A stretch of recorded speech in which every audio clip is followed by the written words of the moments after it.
Good morning, everybody. Welcome back to the channel and our next today in Tarkov. At least it's morning for me when I'm recording this. For you, it might be evening, afternoon. Depends on when you're watching. February 10th, 2022. BSG just dropped a update for us, so you'll see it in your launcher next time you log on. And it is an update with some fixes, optimizations, and a few interesting changes.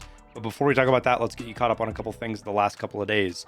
On Wednesday morning, BSG tweeted out that they fixed a bug that's been bothering everybody with solar power.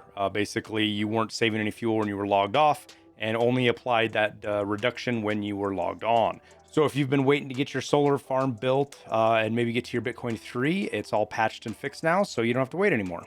And with that, I finished my Bitcoin farm 3 as well. I did it before the bug was fixed, but I filled up all the way to 50 cards. We'll dive into the numbers on that a little bit more detail. I'll do a video explaining if it's worth it or not, as well as provide you guys my spreadsheet that I use to do all my math so you can check yourself, tweak numbers, change things how you want to so it fits your specific situation. So after that, we got kind of a series of tweets here talking about some bug fixes, changes, things like that. First off, they said various optimizations, which is good. Maps will start running better. Hopefully, we'll have to just wait and see. And then a big list of fixes. There was an issue with glowing grass that I noticed. Usually when it was raining, it just looked weird, this weird halo effect on the grass. So hopefully that's fixed now. They say it is. There was a sprint key exploit that allowed you to walk a little faster that they patched out. And some issues with temporary bans on the fleas. I guess if you were acting too much like a bot or you were buying things too fast, you'd get banned on the flea temporarily. And you'd have to restart your game after the timer was up. Now, supposedly when the timer's up, you should be able to go back to buying things. And then on top of that, there was a bug with the Bitcoin farm display time they fixed. There was a bug with bots. I'd seen pictures of it, videos of it. A lot on shoreline like Scav Island, you'd see the bots just running on the beach and they'd be stuck. I haven't checked to see if they fixed that one specific yet, but there's all places where bots would kind of get hung up on places. So hopefully they fix some of those. There was also an interesting bug with the M1As in the inspect screen where they fixed display of the ergo. It was displaying improperly displayed. It wasn't right, so they're fixing that now. And there was some issue with supply crate sounds. I had noticed it myself, but it looks like that's fixed if you'd noticed that. And then the last fix they mentioned is, I guess there was an issue with raiders spawning on reserve with some of the extracts being activated. I personally hadn't noticed it. We've been seeing tons of raiders on reserve the last couple of days running, whether you're hitting the D2 button, hermetic door, or the train, there were raiders showing up. So if you were noticing some issues, it looks like they fixed a bug, so hopefully no more of those. And then with changes, two quick changes. A while ago, Nikita asked a question of the community if they wanted VoIP default on or off. It used to be off because everybody was scared VoIP was going to blow the game up, which it hasn't. It's made the game wonderful.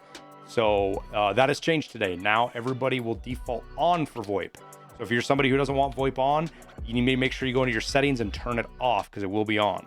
And then a kind of a cool thing, they added voice lines for scavs. They're still in Russian. I went into a raid and played with a bunch of them, but there's things, you can do. You need health or need ammo or, all the different kind of commands like you kind of have with PMC. Not as many, but there's a whole bunch there that you can, now you can shout to your heart's content all sorts of lines in Russian that you don't understand if you're like me and don't understand Russian. Now with that, Nikita tweeted out a couple of pictures, Nikki leaks, if you will, whatever you want to call them, and talked about the depth of customization that we're going to see with the AK platforms. As you can see on this picture here, tons and tons of parts, which are already in the game, but they're not really changeable.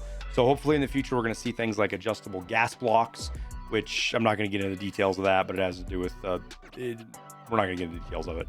But think like M1As where you can change triggers and hammers. All of that could potentially be changed in some of these firearms and add ergo or make them a little bit more accurate. Who knows what stats they'll change, but they'll be more customizable once these features are implemented sometime in the future. So that's kind of exciting. With that, we got another picture, a high-res shot of some firearms. These are ridiculous because these things look real. In fact, I have to do a double take sometimes when I see these to make sure it's real or it's a game. I'm assuming this is out of the game, like some of the ones that they've done in the past, because I don't think he would be tweeting these for any other reason. But it just gives us an image of some of the customizations, the gas tube, some of the different colored 1911s, things like that, that we should be able to expect to see in the future. Oh, I almost forgot to mention this real quick. Friday, 1900 Moscow time, which would be 11 Eastern for those folks in the US. They are going to be doing the podcast, the Tarkov community podcast. Nikita may show up. I don't know. Sometimes he pops on these. I'll keep you guys informed. If we get any big news out of it, obviously I'll do a video and let you guys know what you missed. But if you feel like tuning in, that's when to watch. It'll be Friday, February 11th. But with that, we'll wrap it up. Thank you guys for watching, and we'll see you in Tarkov.